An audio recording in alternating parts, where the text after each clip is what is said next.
ایشیائی ترقیاتی بینک نے پاکستان کے لیے 2 اہم منصوبوں کے تحت مجموعی طور پر 73 کروڑ ڈالر کی مالی معاونت فراہم کرنے کا اعلان کیا ہے۔ وزارت اقتصادی امور کی جانب سے جاری کردہ اعلامیے کے مطابق 33 کروڑ ڈالرز کے سیکنڈ پاور ٹرانسمیشن منصوبے اور 40 کروڑ ڈالر کے سرکاری ملکیتی اداروں کے لیے ٹرانسفارمیشن پروگرام کے معاہدوں پر دستخط کیے گئے۔ معاہدوں پر ADB کی کنٹری ڈائریکٹر اور سیکریٹری اقتصادی امور نے دستخط کیے۔ پاور ٹرانسمیشن منصوبے کے تحت پن بجلی کے منصوبوں سے حاصل ہونے والی تقریباً 2300 میگا واٹ بجلی کی قابل اعتماد ترسیل ممکن بنائی جائے گی۔ ایشیائی ترقیاتی بینک نے پاکستان کے لیے 2 اہم منصوبوں کے تحت مجموعی طور پر 73 کروڑ ڈالر کی مالی معاونت فراہم کرنے کا اعلان کیا ہے۔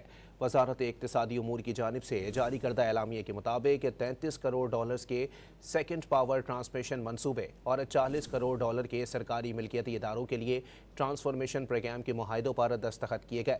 معاہدوں پر ADB کی کنٹری ڈائریکٹر اور سیکریٹری اقتصادی امور نے دستخط کیے۔